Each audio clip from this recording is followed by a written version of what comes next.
दोस्तों ये जो पर्टिकुलर टॉपिक है, ये टॉपिक बहुत ही बेहतरीन तरीके से मैं डिस्कस करूंगा, क्योंकि मुझे पता है अब इसके ऊपर में एडिटोरियल लिखे जाएंगे धड़ल्ले से और एग्जाम में क्वेश्चन बनते हुए नजर आएंगे। और ये पिक्चर आप लोग को याद होगी कि मणिपुर के अंदर में एक महिला को निर्वस्त्र कर कर उसको पब्लिक में परेड कराया गया था। नोटिफिकेशन है, ये ऑफिशियल नोटिफिकेशन है मिनिस्ट्री ऑफ होम अफेयर का। और कब का नोटिफिकेशन है? कल का नोटिफिकेशन है। कल क्या था? 13 फरवरी। तो यहाँ पर ये न्यू दिल्ली से नोटिफिकेशन आता है। और ये क्यों लगाना पड़ गया? क्योंकि 250 के करीब लोगों की जान जा चुकी है 2023 से, जब से यहाँ पर दोनों कम्युनिटी के नाम याद रखना, कंफ्यूज मत हो जाना। एक का नाम है मैती और दूसरी का नाम है कुकी जो।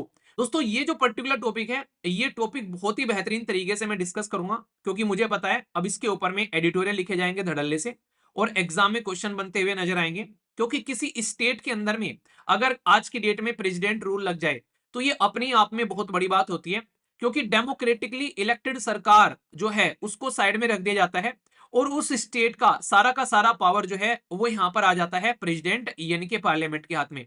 तो ये पॉलिटी का बहुत ही बेहतरीन टॉपिक है। तो थोड़ा सा तसल्ली में डिस्कस करते हैं ताकि आप लोग चीजों को अच्छे से अंडरस्टैंड कर पाए। यहां पर तो हमारे देश के अंदर में एक राज्य है जिसका नाम है मणिपुर। तो मणिपुर आप लोग यहां पर मैप में देख सकते हैं। मणिपुर ऊपर टच करता है नागालैंड को, इधर साइड में टच करता है आसाम को, और नीचे से टच करता है मिजोरम को। और इधर आप लोग जाओगे तो भाई साहब आप लोगों को देखने को मिलेगा म्यांमार, जिसको आप लोग बर्मा बोलते हैं। तो ये इंटरनेशनल बाउंड्री भी आप लोगों को यहाँ पर टच करता हुआ नजर आता है मणिपुर। तो इसलिए मणिपुर में अगर कुछ गड़बड़ आप लोगों को देखने को मिल रही है तो इसका मतलब कोई इंटरनेशनल इन्फ्लुएंस भी देखने को मिल सकता है। तो यहाँ पर अभी रिसेंटली क्या हुआ था, जो मणिपुर के चीफ मिनिस्टर साहब हैं उनका रेजिग्नेशन मांग लिया गया था, यानी कि उनको बोला गया कि तुम अपना पद छोड़ दो। आखिर ऐसी क्या नौबत आ गई कि इनको अपना पद छोड़ने के लिए मजबूर करना पड़ गया? तो इसका ये कंडीशन बन गई कि भाई मणिपुर के अंदर में आज की डेट में लंबे समय से वहां पर बवाल मचा हुआ है। ग्राउंड लेवल पर काफी लार्ज स्केल पर दो कम्युनिटी हैं, एक का नाम है मैती और एक का नाम है जो कुकी। तो ये आपस में लड़ रही है यहाँ पर। एक तरीके से आप लोग बोल सकते हैं कि अपने अपने एरिया को, अपने अपने डोमिनेशन को लेकर इनके बीच में लंबे समय तक लड़ाई चल रही है। और ये पिक्चर आप लोग को याद होगी कि मणिपुर के अंदर में एक महिला को निर्वस्त्र कर कर उसको पब्लिक में परेड कराया गया था और उनके प्राइवेट पार्ट को भी यहाँ पर टच किया जा रहा था उस टाइम पर बहुत ही बुरी तरीके से। तो ये हमको शर्मसार करने वाली एक ऐसी चीज थी, झंझोर देने वाली चीज थी। मुझे तो उस टाइम ये मतलब इतना शर्म आ गई थी ये ऐसी वीडियो देखकर। मुझे ये लग रहा था कि यार उसी टाइम पर राज्य के अंदर में प्रेसिडेंट रूल क्यों नहीं लगा दिया गया यहाँ पर लेकिन इंसिडेंट जो था वहां पर उस टाइम पर उसको इग्नोर किया गया। वो क्योंकि वीडियो भी काफी पुरानी थी, बाद में वो पब्लिक में निकल कर आई, इंटरनेट बैन था, पर लेकिन फिर भी यहाँ पर उसको मैनेज नहीं किया गया यहाँ पर। तो यहाँ पर कंडीशन इतनी ज्यादा खराब हो गई कि जनता सड़कों पर उतर आई। और सड़कों पर उतरकर यहाँ पर क्या कर रहे थे, जो रूल एंड रेगुलेशन मेंटेन करने वाली एजेंसी होती है जैसे पुलिस हो गया लोकल लेवल पर, भाई उनके ऊपर में अटैक कर कर कर उनके हथियार छीने जा रहे थे और उन हथियारों का इस्तेमाल फिर यहाँ पर किया जा रहा था, जिसकी वजह से वायलेंस जो है वो काफी ज्यादा उभर कर आया यहाँ पर। कई सारे लोगों ने तो ये बोला है कि लोकल कम्युनिटी के साथ साथ में बाहर से भी यहाँ पर जो इन्फ्लुएंस देखने को मिल रहा है, और बोला जा रहा था कि चाइना का इन्फ्लुएंस यहाँ पर निकल कर आ रहा है। चाइना चाहता है कि नॉर्थ ईस्ट में अशांति रहेगी तो इंडिया इंटरनल मैटर में ही उलझा रहेगा और ज्यादा प्रोग्रेस पर पाथ पर फोकस नहीं देगा।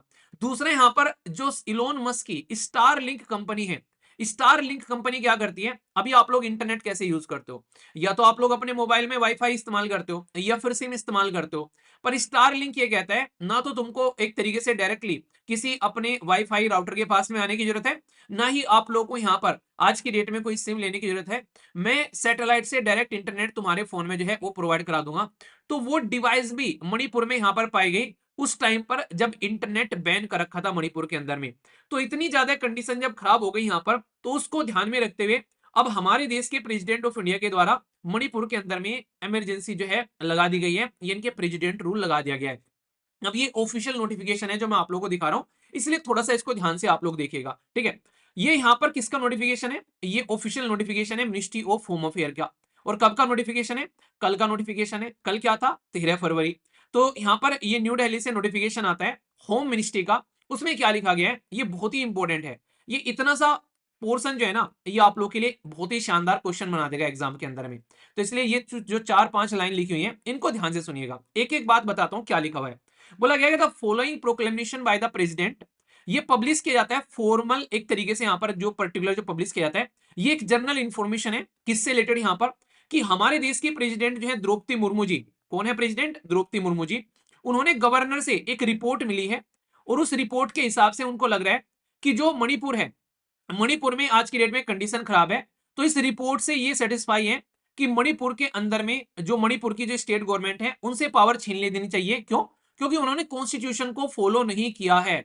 तो अगर यहां पर मणिपुर का जो एक स्टेट एडमिनिस्ट्रेशन है वो कॉन्स्टिट्यूशन को फॉलो नहीं कर रहे हैं, जब ये रिपोर्ट गवर्नर प्रेसिडेंट को सौंपते हैं तो यहां पर उस रिपोर्ट के बेस पर प्रेसिडेंट सेटिस्फाई हो जाते हैं और प्रेसिडेंट जी जो ये बोल रही हैं कि हम लोग इस चीज को देखते हुए यहां पर अब मणिपुर के अंदर में संविधान का आर्टिकल 356 का इस्तेमाल करते हैं और इसके इस्तेमाल होते ही दो कंडीशन आप लोगों को यहां पर देखने को मिलती है, जिसमें प्रेसिडेंट साहिबा जो है वो ये कह रही है कि आई यानी कि मैं my self president of India सारे जो भी स्टेट के फंक्शन है मणिपुर के, सारी जो पावर है मणिपुर की वो अपने आप लेती हूं, यानी कि अपने आप लेती हूं, यानी कि अब मेरी सारी जो रेस्पॉन्सिबिलिटी है वो मैं देखूंगी मतलब मेरे बिहाफ में गवर्नर ऑफ द स्टेट देखेंगे उस पर्टिकुलर स्टेट के।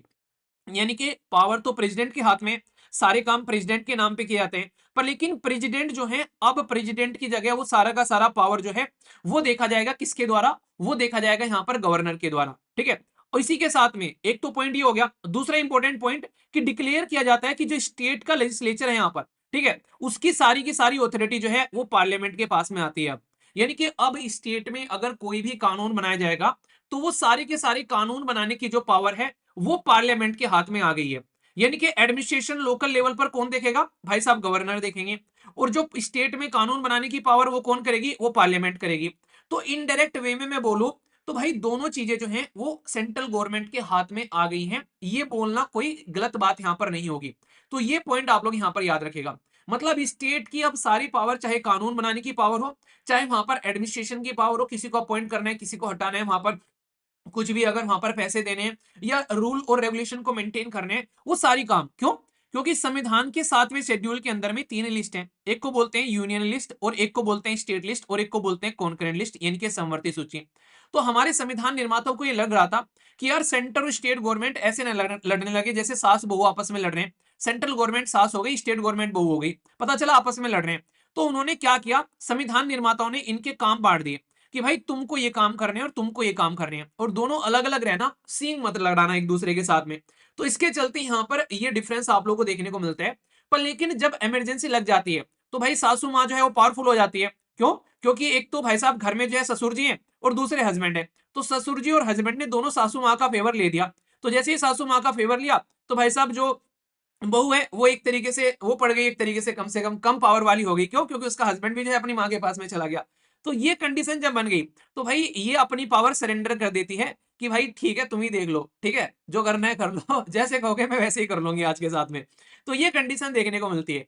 तो यहाँ पर ये पूरी की पूरी सिचुएशन जो है वो ऐसे पैटर्न में आप लोगों को नजर आती है।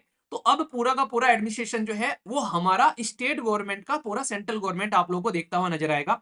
तो यहाँ पर ये जो पावर थी ये डिफरेंट जो स्टेट को दे रखी थी, तो कहीं ना कहीं अब ये पावर जो है साइड में हो जाएगी स्टेट की, और पार्लियामेंट और जो गवर्नर जो है वो यहाँ पर एडमिनिस्ट्रेशन करते हुए नजर आएंगे, इंक्लूडिंग लॉ एंड ऑर्डर। क्यों? क्योंकि कानून व्यवस्था बनाने की पूरी रेस्पॉन्सिबिलिटी स्टेट पुलिस की रहती है। इसलिए आप लोगों को Punjab police, Delhi police, Uttar Pradesh police, आप लोगों को Bihar police, Tamil Nadu police, Maharashtra police, Gujarat police, Assam police, अलग अलग पुलिस देखने को मिलती है। क्योंकि स्टेट की पावर होती है लॉ एंड ऑर्डर को मेंटेन बनाना। तो अब ये मेंटेन करने की पावर जो है वो स्टेट गवर्नमेंट की किसके पास में आ गई है? सेंट्रल गवर्नमेंट के पास में आ गई है। तो इसलिए सेंट्रल गवर्नमेंट की एजेंसी वहां पर डिप्लॉय कर दी जाती है, या फिर वो पुलिस जो है वो डायरेक्टली एडमिनिस्ट्रेट करने लगता है स्टेट गवर्नमेंट की सेंट्रल गवर्नमेंट। ये बातें आप लोग देख सकते हैं। तो ये पॉइंट आप लोगों को बिल्कुल समझ में आ गया, यहां तक कोई डाउट? अब एक बेहतरीन बात मैं आप लोगों को बताता हूँ।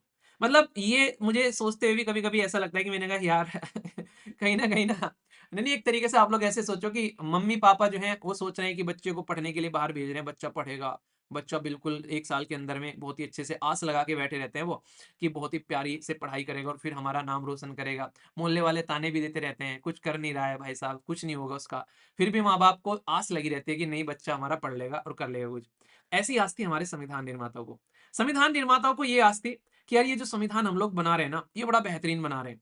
इन्होंने इसमें कई सारी चीजें ऐसी डाल दी थी कि हाँ चलो ठीक है प्रोटेक्शन के लिए यूज कर लेंगे, पर लेकिन इसका हो सकता है कि ना ही यूज करे तो ज्यादा अच्छा है। माने कि घर वाले आप लोगों को चाकू दे के भेज दे कि भाई साहब रास्ते में जब आओ क्लास करके तो कुछ अंधेरा हो तो इसको रखना, कोई बदतमीजी करे तो मार देना उसको, ठीक है। तो ये ऐसा ही चाकू दिया गया था सेंट्रल गवर्नमेंट के हाथ में, 356 आर्टिकल। और ये बोला था भीमराव अंबेडकर जी ने, और ये क्वेश्चन हजारों बार पूछा जा चुका है कि किसने डेड लेटर बोला था। यहाँ पर डेड लेटर मतलब इसका कभी इस्तेमाल नहीं होगा, तो ये बोला गया था भीमराव अंबेडकर जी के द्वारा, जो कि हमारी संविधान निर्माता, कहीं ना कहीं एक तरीके से कॉन्स्टिट्यूंट असेंबली, जो हमारे देश के अंदर में संविधान बनाने वाली जो एक व्यवस्था थी, उसमें ड्राफ्टिंग कमेटी यानी कि ड्राफ्ट करने वाले, यानी कि संविधान को तैयार करने वाले उस कमेटी के मुखिया थे भीमराव अंबेडकर जी। तो उनके ये शब्द थे कि आर्टिकल 356 जो है वो डेड लेटर रहने वाला है, यानी कि इसको ओनली लास्ट रिजोर्ट के तौर पर इस्तेमाल किया जाएगा। उन्हें कहते हैं कि जब कुछ नहीं बचा तो तब इस्तेमाल करेंगे।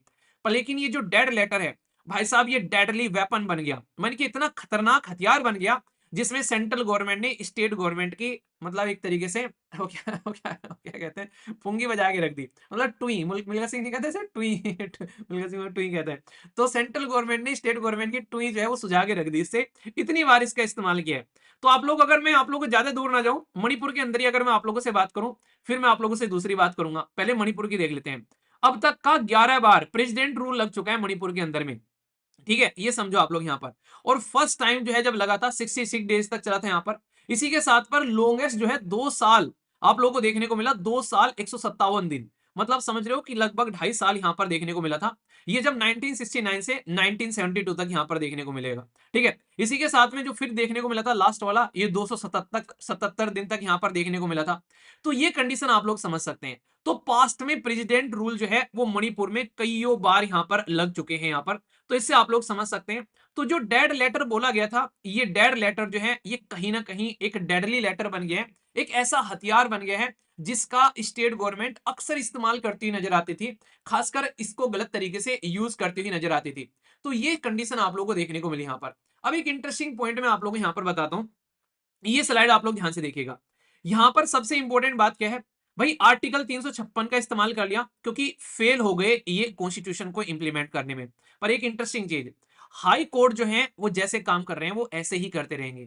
हाई कोर्ट की कोई भी फंक्शनिंग जो है वो इससे अफेक्ट नहीं होती है, ये चीज आप लोग ध्यान रखेगा।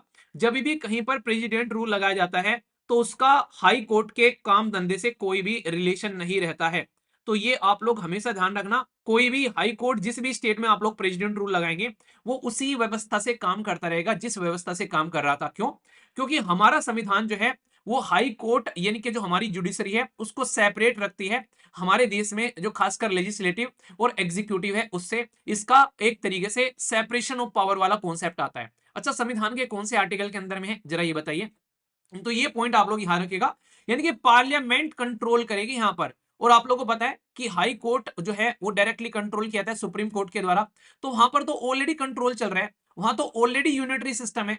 फेडरल सिस्टम तो यहां था, संघवाद का ढांचा तो यहां था जो कि डिस्ट्रॉय करके उसको यूनिटरी बना दिया जाता है, पर लेकिन यहां पर तो ऑलरेडी यूनिटरी चल रहा है। तो ये पॉइंट आप लोग समझिएगा। तो सेंट्रल गवर्नमेंट पावर लेगी स्टेट के एडमिनिस्ट्रेशन की, पर हाई कोर्ट ऐसे ही काम करता रहेगा जैसे वो काम कर रहा था, इसको लेकर कोई डाउट नहीं होना चाहिए। और ये क्यों लगाना पड़ गया? क्योंकि 250 के करीब लोगों की जान जा चुकी है 2023 से, जब से यहां पर दोनों कम्युनिटी के नाम याद रखना, कंफ्यूज मत हो जाना, एक का नाम है मैती और दूसरी का नाम है कुकी जो। तो ये दोनों की दोनों कम्युनिटी आपस में लड़ रही है, और जिसकी वजह से यहां पर ग्राउंड लेवल पर कंडीशन इतनी है कि 250 लोगों की जान चली गई और हजारों लोग जो है वो अपना घर छोड़कर जाने के लिए मजबूर हो गए। सिचुएशन इतनी खराब यहां पर आप लोगों को देखने को मिल रही है, ठीक है। तो ये पॉइंट आप लोग ध्यान रखना। तो यहां पर हालांकि इसको पहले भी कई बार क्रिटिसाइज किया जा चुका है कि भाई ये क्या कंडीशन चल रही है, पर लेकिन अभी इंपॉर्टेंट मुद्दा क्या है, ये पॉइंट आप लोग ध्यान रख लेना कि हाँ ऐसा कुछ हुआ है। और पास्ट में कोई पूछे कि क्या भाई प्रेसिडेंट रूल कहां कहां इंपोज किए गए हैं, ये पहली बार हुआ है क्या? ऐसा पहली बार हुआ है 17-18 सालों में? नहीं, ऐसा पहली बार नहीं हुआ है, बहुत बार हो चुका है। इवन हमारे देश के first prime minister of India, उनके द्वारा 8 बार प्रेसिडेंट रूल जो है वो इंपोज किया गया था। लाल बहादुर शास्त्री जी, इंदिरा गांधी जी के द्वारा तो 35 बार प्रेसिडेंट रूल इंपोज किया गया था। मतलब आज तक का सबसे ज्यादा बड़ा रिकॉर्ड जो है वो यहाँ पर इंदिरा गांधी जी के नाम पर है। क्यों? क्योंकि उसी टाइम पर देश के अंदर में इमरजेंसी भी लग रही थी। यहाँ पर आप लोगों को पता है 1975 से लेके 77 के अंदर में देश के अंदर में आपातकाल लगा हुआ था। तो उस टाइम पर प्रेसिडेंट रूल लगाया गया कई जगह उस पर्टिकुलर स्टेट को अपने कंट्रोल में लेने के लिए। तो ये काफी इंपॉर्टेंट पॉइंट आप लोगों को यहाँ पर नजर आता है। कुछ बेसिक इंफॉर्मेशन भी मैं आप लोगों को बता देता हूं जिससे कि आप लोग इस चीजों को अच्छे से समझ सके। जब हम लोग यहाँ पर बात करते हैं, अभी यहाँ पर अगर बात करें प्राइम मिनिस्टर मोदी साहब के बारे में, तो उनके टाइम पर भी कई राज्य में जो है ये पर्टिकुलर रूल लग चुका है। तो ऐसे आप लोग यहां पर बोल सकते हैं। हमारे देश के अंदर में सबसे लॉन्गेस्ट प्रेसिडेंट रूल अगर कोई आप लोगों से पूछे भाई किस स्टेट में लगा है, भाई ये बता दो कि सबसे ज्यादा लंबे समय तक कहां पर प्रेसिडेंट रूल लगा रहा। तो आप लोग को ऑप्शन देता हूं, मणिपुर, उत्तर प्रदेश, बिहार, जम्मू एंड कश्मीर। आंसर दीजिए, देखता हूं आप में से कौन सी आंसर देता है। यानी कि सबसे लंबे समय तक, मतलब लंबे समय तक नहीं कहते भाई साहब लगा ही रहा लंबे समय तक, तो कहां पर प्रेसिडेंट रूल लगा रहा। तो इससे पता चलेगा कि ये फैक्चुअल चीजें जो है इसके बारे में आप लोग थोड़ा सा याद रखेंगे। तो इससे मतलब आप लोग के डायरेक्ट क्वेश्चन भी बन जाते हैं, क्योंकि अब प्रेसिडेंट रूल लग गया है। तो अब तक तो भले ही उन्होंने क्वेश्चन ना पूछा, पर लेकिन अब आप लोगों से क्वेश्चन पूछते हुए जरूर यहां पर नजर आएंगे। ठीक है, ये पॉइंट आप लोग यहां पर ध्यान रखिएगा, जिसके बारे में डायरेक्ट क्वेश्चन भी आप लोगों से पूछे जा सकते हैं। और फर्स्ट टाइम प्रेसिडेंट रूल कहां पर लगा था अगर कोई आप लोगों से पूछ ले, तो सबसे पहले प्रेसिडेंट रूल जो है वो भाई 1950 में संविधान इंप्लीमेंट किया था। 1951 में ही प्रेसिडेंट रूल लग गया था पंजाब के अंदर में। समझ रहे आप लोग यहां पर। तो फर्स्ट टाइम प्रेसिडेंट जो है वो पंजाब के अंदर में लगा था। और लॉन्गेस्ट प्रेसिडेंट रूल जो है वो जम्मू एंड कश्मीर के अंदर में लगा था। लगभग 12 साल तक ये कंटिन्यू आप लोग को देखने को मिला था। इतना लंबा प्रेसिडेंट रूल यहां पर सामने निकल कर आया था। तो ये काफी इंपॉर्टेंट यहां पर ये काफी इंपॉर्टेंट पॉइंट है जो आप लोग यहां पर याद रख सकते हैं। अब यहां पर प्रेसिडेंट रूल के लिए आप लोगों को कुछ पॉइंट्स में और बताता हूं, जो कि आप लोगों को डायरेक्ट क्वेश्चन भी आप लोगों से पूछे जा सकते हैं और आप लोगों को इसके बारे में पता भी होना चाहिए। जैसे प्रेसिडेंट रूल जब हम लोग लगाते हैं क्या हो गया, एक सेकंड।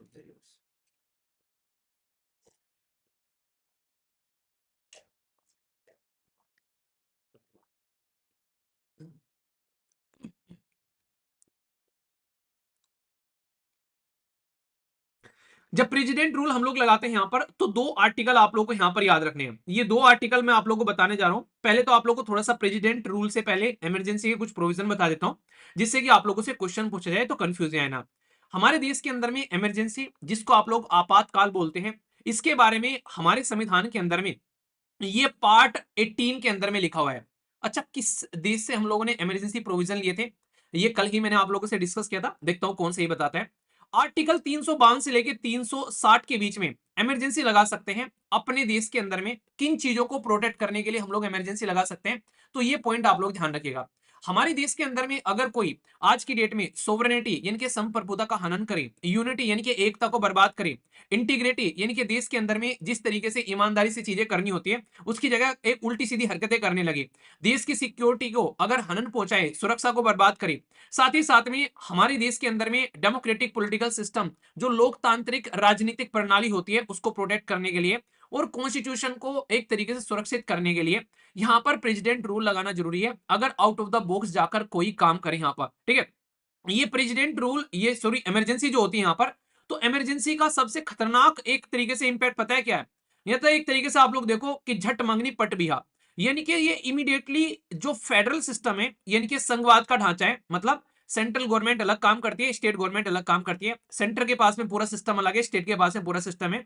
तो ये पूरा का पूरा जो इसको बोलते हैं संघवाद, मिलकर काम करना। ठीक है, इस संघवाद के ढांचे को ये 1 मिनट में यूनिटरी बना देता है, बिना किसी अमेंडमेंट के संविधान के अंदर में। मतलब ये ऐसे है जैसे शहर के अंदर में बाईपास जाओ आप लोग यहां पर, तो बाईपास है शहर के अंदर में। ठीक है, तो वो कंडीशन देखने को मिलेगी। अभी कुंभ के अंदर में इतनी ज्यादा भीड़ लगी हुई थी जिसकी कुछ हद नहीं है, उसके ऊपर मैंने एक वीडियो भी बनाई थी। तो यहाँ पर ऐसी कंडीशन देखने को मिली कि भाई साहब जो कुंभ से भी दूर 300-300 किलोमीटर तक जाम लगे रहे। और वहां पर ऐसी कंडीशन बनी कि बाईपास निकाली जा रही थी बहुत सारी, कि यहाँ से चले जाओ वहां से चले जाओ, पर लेकिन सारी बाईपास जो है वो जाम हो गई। फिर ये बोला गया कि भाई घर चले जाओ, पुलिस ने आकर बकायदा यहाँ पर ये बोला कि घर चले जाओ। ठीक है, और यहाँ पर ऐसी भी कंडीशन देखने को मिल रही थी कि लोग जो हैं 48-48 घंटे तक अपनी गाड़ी में जो है वहां पर फंसे रहे जाम के अंदर में। तो हमारे देश के अंदर में बड़ी प्यारी चीज लगती है मुझे ये, बेसिकली जो पड़ोसी हैं, खासकर जहां जहां पर वो रुके हुए थे, कई बार नहीं शहर में सिटीज में जैसे घर होते हैं आसपास, तो कोई उनको खाना दे रहा है, कोई उनको पानी दे रहा है पीने के लिए, तो बहुत ही अच्छे लेवल पर ये सपोर्ट प्रोवाइड कराई जाती है। तो ये हमारे देश की खूबसूरती है यार। ठीक है, नॉर्मली अगर कहीं जाओगे विदेशों में आप लोगों को कोई पूछता भी नहीं है, पर यहाँ पर आप लोग समझ सकते हैं। ठीक है, तो वो चीज याद मुझे आ गई। वहां पर पुलिस ये कह रही थी कि आगे मत जाना, बाईपास भरी पड़ी है और यू टर्न लेके घर को निकल लो। ठीक है चलिए, फिर भी आप में से कौन कौन नहा के आ गया है, अच्छी बात है। अच्छे से ध्यान रखिए। भीमराव अंबेडकर जी के द्वारा यहाँ पर इसीलिए बोला गया था कि हमारा संविधान यूनिटरी भी है और फेडरल भी है, ठीक है। तो यहाँ पर टाइम और सर्कमस्टेंसेस के बेस पर देखेंगे। अब तक तो फेडरल था अगर हम लोग बात करें मणिपुर के मामले में, पर अभी यूनिटरी हो गया क्योंकि सारी पावर सेंट्रल गवर्नमेंट के हाथ में आ गई है। तो ये सारी चीजें यहाँ पर आप लोगों को देखने को मिलेगी, इनको आप लोग यहाँ पर बेसिकली थोड़ा सा याद रखना। अब यहाँ पर अगर नॉर्मली बोला जाए कि कौन कौन से आर्टिकल देखने को मिलते हैं, तो नेशनल इमरजेंसी के लिए आर्टिकल 352, प्रेसिडेंट रूल को स्टेट इमरजेंसी भी बोलते हैं और कॉन्स्टिट्यूशनल इमरजेंसी भी बोलते हैं। फिर से ध्यान रखना, तीनों नाम एक ही इंसान के हैं, गंगाधरी शक्तिमान है, ये आप लोग ध्यान रख लेना। तो कोई प्रेसिडेंट रूल बोले, कोई स्टेट इमरजेंसी बोले, कोई कॉन्स्टिट्यूशनल इमरजेंसी बोले, भाई तीनों की तीनों एक ही हैं। और कहां है? आर्टिकल 356 के अंदर में। अगर यहां पर जो मशीनरी फेल हो जाए, एक और होती है, ये फाइनेंशियल इमरजेंसी होती है, जिसका आज तक हम लोगों ने मुंह नहीं देखा है। तो ऊपर वाले की गनीमत है कि कभी दिखाए बिना, क्योंकि ये खतरनाक होती है। इसमें तो भाई साहब ये समझो कि लोगों की सैलरी तक जब्त कर ली जाती है कि अब जो है चीजों को रोक दिया जाए। तो ये कंडीशन आप लोग समझ सकते हैं, ठीक है।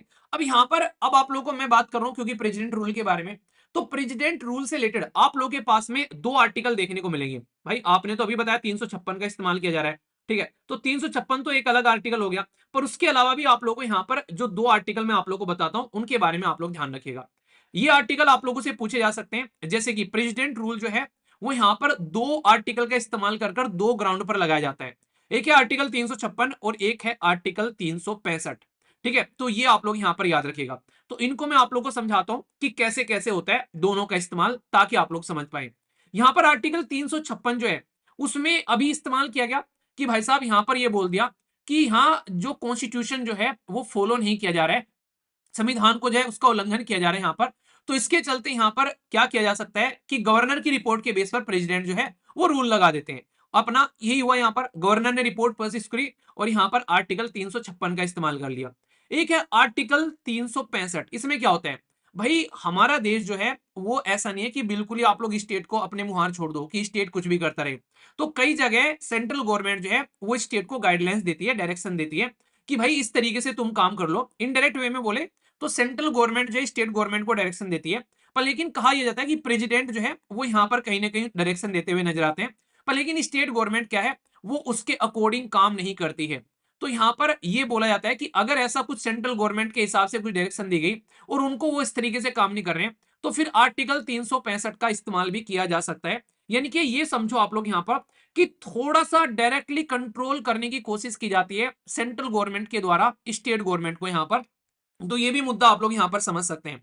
इसमें आप लोगों को कई सारी चीजें देखने को मिलेगी, जैसे मान लीजिए इनको इलेक्शन कंडक्ट कराने, तो वहां पर इलेक्शन कंडक्ट कराने का माहौल नहीं है, तो भाई इलेक्शन कमीशन ऑफ इंडिया को सेटिस्फाई होना जरूरी है इस चीज के लिए कि हाँ यहाँ पर इलेक्शन कंडक्शन नहीं करा सकते। तो बहुत सारी चीजें हैं, तो करंट छुटकर वो सारा अंदर घुस जाऊंगा तो मैं कहीं और चला जाऊंगा, क्योंकि इसमें इतनी सारी चीजें इस टॉपिक के अंदर में सारी की सारी मतलब इमरजेंसी और फिर उनको हटाना लगाना, तो वो चलेगा तो 1 घंटे का लेक्चर यही हो जाएगा पूरा।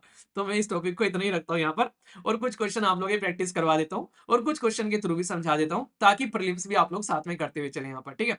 तो यहाँ पर इंटरेस्टिंग एक क्वेश्चन आप लोग देख लीजिए, क्योंकि टॉपिक ये पूरा मैंने 1 घंटे मतलब 3 घंटे का टॉपिक है। जब मैंने पॉलिटी पढ़ाई थी तो मैंने अलग आप लोगों को कर करके यहाँ पर पढ़ाया था, यहाँ पर 2 से ढाई घंटे में काफी डिटेल में।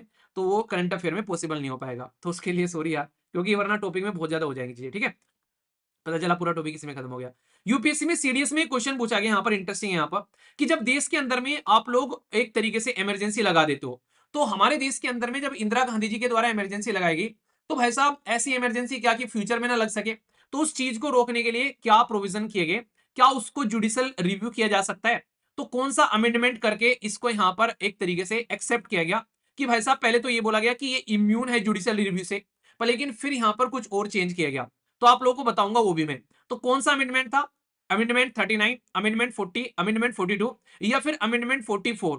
तो सही आंसर क्या है यहाँ पर, अगर आप लोगों से कोई पूछे तो ये आंसर आप लोग बताइए। तो मैं आप लोगों को बताता हूं यहाँ पर, हमारे देश के अंदर में जब आप लोग प्रेसिडेंट रूल लगाते हैं, तो भाई साहब प्रेसिडेंट रूल लगाने के बाद में यहां पर कंडीशन आप लोगों को ये देखने को मिलती है कि भाई हमारे देश के अंदर में, सॉरी प्रेसिडेंट में यहाँ पर नेशनल इमरजेंसी की बात की जा रही थी। इमरजेंसी जब लगाई जाती है तो इंदिरा गांधी जी के द्वारा जो 1975 से लेके 77 तक का इमरजेंसी लगाई गई, वो इतने आनन फानन में लगा दी कि सब ये कहने लगे कि यार हमको तो पता ही नहीं चला कब इमरजेंसी लगा दी गई इन लोगों के द्वारा, ठीक है। तो याद रखना, इमरजेंसी लगाते टाइम यहाँ पर एक अमेंडमेंट किया गया और वो अमेंडमेंट था 38 कॉन्स्टिट्यूशन अमेंडमेंट था 1975 में। यहां पर डिक्लेयर किया गया कि नेशनल इमरजेंसी जो है हमारे देश के अंदर में, वो भाई जुडिशियल रिव्यू से इम्यून है। इम्यून मतलब यानी कि जुडिशियल रिव्यू जो है उसका नहीं कर सकते आप लोग। ये यहां पर 38 कॉन्स्टिट्यूशन अमेंडमेंट किया गया था इंदिरा गांधी जी के द्वारा, ठीक है। पर लेकिन आगे चलकर फिर क्या किया गया, 44th कॉन्स्टिट्यूशन अमेंडमेंट किया गया। और इस अमेंडमेंट ने यहां पर जो इनका इम्यून था, इम्यून मतलब यहां पर कि आप लोग यहां पर इसको जुडिशियल रिव्यू नहीं कर सकते, इसको साइड में उठाकर रख दिया और बोला भाई जुडिशरी है ही इसीलिए यहां पर इन चीजों को कंट्रोल करने के लिए। तो ये आप लोगों को यहां पर समझना पड़ेगा। तो ये बहुत ही इंपॉर्टेंट है जिसके बारे में आप लोग ध्यान रखिएगा। डायरेक्ट क्वेश्चन पूछा गया आप लोगों का यूपीएससी के द्वारा। एक और इंटरेस्टिंग क्वेश्चन है यहाँ पर जो कि यूपीएससी ने पूछा यहाँ पर। यहां पर बोला गया कि अगर हम लोग इमरजेंसी के बारे में बात करते हैं तो कितनी इमरजेंसी हैं देश के अंदर में। 22 में क्वेश्चन पूछा गया। नेशनल इमरजेंसी है, स्टेट इमरजेंसी जो भी प्रेसिडेंट रूल बोला, फाइनेंशियल इमरजेंसी या फिर हेल्थ इमरजेंसी। तो कौन सी इमरजेंसी नहीं है आप लोगों के हिसाब से, अगर मैं यहां पर बोलूं तो ये क्वेश्चन भी आप लोगों से पूछ लिया जाता है यहां पर। तो ये भी पॉइंट आप लोग यहां पर ध्यान रखिएगा जिसके बारे में डायरेक्ट क्वेश्चन आप लोगों से पूछा गया है, ठीक है। तो सही आंसर क्या है, ज्यादा दिमाग लगाने वाली कोई ऐसी चीज ही नहीं है जो आप लोगों को बताना हो। तो डायरेक्टली है हेल्थ इमरजेंसी यहां पर नहीं है। तो इतना क्यूट सा क्वेश्चन भी एग्जाम में पूछा गया है। ठीक है। देखो आप लोग अगर किसी भी एग्जाम की तैयारी कर रहे हो ना यूपीएससी से रिलेटेड, यूपीएससी तो छोड़ो, स्टेट ईपीसीएस की भी तैयारी कर रहे हो ना आप लोग, तो एक काम जरूर कर लीजिए यहाँ पर। एक तो सीडीएस के पेपर, ठीक है, एक होता है सीएपीएफ के पेपर, एक होता है असिस्टेंट प्रोविडेंट फंड कमिश्नर जो यहाँ पर ईपीएफओ के पेपर। ये कुछ ऐसे पेपर हैं। एक होता है इंडियन इंजीनियरिंग सर्विसेज, उसके पेपर। कम से कम इन सब के पेपर जो है वो आप लोग इकट्ठे करके एक जगह रखो, उनका एनालिसिस आप लोग करते रहो, खासकर रिसेंट के 5-6 सालों के तो जरूर। क्योंकि ये मेरा खुद का एक्सपीरियंस है कि भाई इन्होंने क्या करते हैं, ये रिव्यू करते रहते हैं उस चीज को, रिकॉल करा करा के बार बार क्या करते हैं इन चीजों को, ये उसी से क्वेश्चन रिपीट करके पूछ लेते हैं कई बार।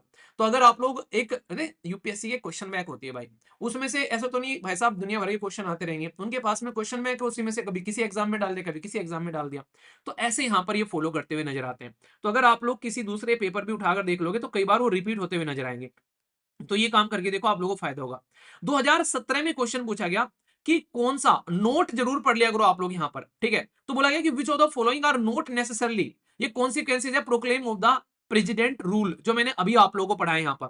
तो कौन सा नहीं है, तो यहां पर बोला है कि dissolution of the state assembly, क्या स्टेट असेंबली को डिसोल्व कर दिया गया है, ये पहला बोला गया है। दूसरा, removal of the council of minister of the state, ठीक है। और तीसरा बोला गया dissolution of the local bodies. क्या यहां पर ऐसा कर दिया गया कि असेंबली को डिसोल्व कर दिया, ऐसा कुछ किया गया क्या अभी यहां पर, या फिर ऐसा कुछ किया गया कि यहां पर आप लोगों को लोकल बॉडीज को कर दिया। ये क्वेश्चन मैं आप लोगों के लिए होमवर्क दे रहा हूं, इसको जाकर आप लोग खुद से थोड़ा सा इसके ऊपर में दिमाग लगाइएगा कि क्या इसका सही आंसर हो सकता है। मैं चाहता हूं कि इस टॉपिक के ऊपर थोड़ा सा सोचो आप लोग यहां पर, क्योंकि हाँ तो मैं आप लोगों को पढ़ के बता दे रहा हूं जरा सी देर में, ठीक है, कि भाई साहब आप लोगों के सामने ये चीजें हैं। क्योंकि क्वेश्चन 17 में भी पूछ लिया और क्वेश्चन जो है फिर 18 में भी पूछ लिया प्रीलिम्स के अंदर में। तो प्रेसिडेंट ऑफ इंडिया एक्सरसाइज करते हैं पावर 356 जो अभी लगाया गया है यहाँ पर। तो उसमें बोला गया कि कॉन्स्टिट्यूशन के रेस्पेक्ट में अगर आप लोग यहाँ पर बात करते हैं तो यहाँ पर बोला गया if the president of India exercise his power, his नहीं हर लिखना चाहिए अब तो यहाँ पर her power under article 356 of the constitution in the respect of particular state. तो यहाँ पर ऑप्शन दे रखे हैं। अब ये ऑप्शन क्या होता है, आप लोग एक चीज और ध्यान रखिए, ये मैं कल एप्लीकेशन में लेक्चर था उस टाइम भी मैंने बोला था कि आप लोग क्वेश्चन को पढ़ने की आदत डेवलप करो। मैं क्वेश्चन को पढ़ रहा हूं, आप लोगों को बता रहा हूं, मैं पढ़ रहा हूं, मैं बता रहा हूं, मैं पढ़ रहा हूं, वहां पर आप लोग को अपने आप से पढ़ना पड़ेगा, वहां पर कोई पढ़ के नहीं बताएगा आप लोगों को। तो अगर आप लोग की रीडिंग की स्पीड कम है तो भाई आप लोगों को 100 क्वेश्चन तो डायरेक्ट पढ़ने हैं। कई क्वेश्चन ऐसे होंगे जिनमें 4-4, 5-5 स्टेटमेंट होगी। तो रीडिंग स्पीड तब बढ़ेगी जब आप लोग रेगुलरली कुछ ना कुछ रीड करोगे। तो इसलिए कोशिश करो एटलीस्ट, और कुछ करो ना करो, एक कोई ना कोई कॉम्प्रीहेंशन का जरूर क्वेश्चन सोल्व करो। रीडिंग के लिए कोई ना कोई एक आर्टिकल एटलीस्ट जरूर पढ़ो। आप लोग बोलोगे तो एक आर्टिकल मैं शेयर कर दिया करूंगा डेली आप लोगों को कहीं ना कहीं, या फिर आप लोगों का न्यूज़पेपर तो आता ही है, आंसर राइटिंग ग्रुप में आप लोग देखो अंजलि जो है वो डेली पोस्ट करती है भाई साहब, ठीक है, 6 बजे पोस्ट कर देती है बंदी, ठीक है। तो कितना सही लगता है कि वो इतनी पंक्चुअल है बेचारी। तो मतलब मैं देखता हूँ कि मतलब ये कभी कभी देखने को मिलती है ऐसी चीजें, मतलब लोग जो है इतने पंक्चुअल हो जाते हैं। तो ये डेडिकेशन दिखता है। तो ये चीज आप लोग भी कर सकते हो एक तरीके से। तो वहां से उठाओ अपना, उठा के फटाफट अपना एक आर्टिकल पढ़ लो, एटलीस्ट एक आर्टिकल आप लोग डेली पढ़ सकते हो। तो कॉम्प्रीहेंशन का लेवल जो है आप लोग का बहुत ही अच्छा हो जाएगा वहां पर, ठीक है, तो ये चीज आप लोग यहाँ पर कर सकते हो। और वहां पर इंडियन एक्सप्रेस का भी है, आप लोग का हिंदू का भी है, तो जो भी सुटेबल लगे आप लोगों को तो अपने हिसाब से पढ़ लो, तो कम से कम एक आर्टिकल पढ़ो, तो ये सारी चीज समझ में आ जाएगी। तो ये भी सेम क्वेश्चन है यहाँ पर। इस क्वेश्चन का आंसर जो है आप लोगों का क्या होगा, इसमें आप लोगों को कौन सी पावर है, अभी मैंने क्या बताया, the power of the legislature state जो है वो exercisable by under the authority of parliament, तो पार्लियामेंट जो है वो यहाँ पर ले लेगी अपने अंडर में यहाँ पर, ठीक है। इसमें असेंबली जो है बोला गया कि ऑटोमेटिकली डिसोल्व हो जाएगी, ऐसा नहीं होता है। और इसका आधा क्वेश्चन का आंसर आप लोगों का ये भी मिल गया। कौन कहता है यूपीएससी क्वेश्चन रिपीट नहीं करती, 18वें क्वेश्चन पूछा गया कि डिसोल्व हो जाती है स्टेट असेंबली, आप तो फिर देख लो, सॉरी 17वें क्वेश्चन पूछा, 18 में वही स्टेटमेंट रिपीट नहीं कर रखी यहाँ पर, ये देख लो वही स्टेटमेंट नहीं है यहाँ पर। तो कौन कहता है कि यूपीएससी यार स्टेटमेंट रिपीट नहीं करती, क्वेश्चन रिपीट नहीं करती, ये रहा सेम स्टेटमेंट है, ये देख लो आप लोग उठा के यहाँ पर, क्या डिफरेंस है यहाँ पर, ठीक है। आर्टिकल 19 सस्पेंड हो जाता है, हो गया क्या, किसने कहा हो गया, नहीं हुआ यहाँ पर। President can make law related to the state, president थोड़ी ना बनाएंगे, पार्लियामेंट बनाएगी यार, ठीक है, नॉर्मली कहते हैं एक तरीके से, तो पार्लियामेंट बनाएगी कानून, तो यहाँ पर तो ये चीजें आप लोग देखो, डायरेक्ट क्वेश्चन आप लोग रिपीट हो रखे हैं यहाँ पर लोकल असेंबली बोल दिया डिसोल्व हो गई, कहां डिसोल्व होगी लोकल असेंबली, तो हो गया क्वेश्चन का आंसर दोनों का साथ में, और दो एक साल के गैप में ही पूछ लिया, इतनी भी शर्म नहीं करेगी 2-4 साल बाद में पूछ ले कि वैसा क्वेश्चन के टॉपिक आप लोग स्टेटमेंट रिपीट कर रहे हो, वहीं से निकाल के सारा पूछ लिया आप लोगों से। तो इसलिए थोड़ा सा मैं आप लोगों से रिक्वेस्ट करूंगा कि क्वेश्चन में को थोड़ा सा गो थ्रू हो, तो गो थ्रू होगे तो आप लोग पावर समझोगे इनकी, और आप लोग इसीलिए आप लोगों को मैं कहता हूं एटलीस्ट टेस्ट सीरीज जरूर अटेम्प्ट करो, पुरानी क्वेश्चन पेपर जरूर अटेम्प्ट करो, सारे के सारे क्वेश्चन पेपर जो हैं आप लोगों को studylovervid.in वेबसाइट या फिर एप्लीकेशन पर सारे के सारे प्रोवाइड करा रखे हैं, उसमें जाइएगा आप लोग, वहां पर आप लोगों को सी सेट के भी मिल जाएंगे सारे के सारे, और सी सेट के साथ साथ में आप लोगों को यहाँ पर नीचे जाओगे ना, नोट्स एंड पीडीएफ के नाम से आप लोगों को मिल जाएगा, तो उसमें सारे के सारे पेपर हैं, आप लोग जाकर देख सकते हैं, अभी का भी अपलोड कर दिया है। और ईपीएफओ का भी पेपर जो है अभी टीम को मैंने बोला था, तो वो भी अपलोड कर देंगे आप लोग का, ईपीएफओ वाले पेपर भी डाउनलोड कर सकते हैं, कुछ तो है वहां पर, कुछ और अपलोड करा दूंगा अभी वहां पर, तो उनको डाउनलोड कर लेना। और एप्लीकेशन में जाओगे तो यहाँ पर नोट्स एंड पीडीएफ करके मिलेगा फोल्डर, इसमें जाकर क्लिक करना, तो सारे पेपर डाउनलोड करके एटलीस्ट उनमें को गो थ्रू हो आप लोग, यहाँ पर ज्यादा से ज्यादा आप लोग को फायदा होगा, ठीक है। आप लोग को एक बात बता दूं, या तो क्वेश्चन या फिर स्टेटमेंट, आप लोग को हर साल पिछले 10 साल के क्वेश्चन पेपर में से कम 8 से 10, कम से कम मिनिमम से मिनिमम 8 से 10 या 15 के करीब जो है स्टेटमेंट क्वेश्चन और टॉपिक जो है वो रिपीट होते हुए नजर आते हैं। तो सोचो अगर आप लोगों ने 20 क्वेश्चन, अगर 10 क्वेश्चन भी रिपीट हो गए ना, ये स्टेटमेंट रिपीट हो गई, 20 नंबर आ गए भाई साहब आप लोगों के, तो सोच के देखो, ऑलरेडी आप लोगों के सामने रखी हुई है चीजें, पर लेकिन आप लोग क्यों उनका एनालिसिस ही नहीं करते, आप लोग आलस में इतने भरे हुए हो कि भाई साहब जिसकी कुछ हद नहीं है। तो ये चीजें आप लोग समझो, ठीक है।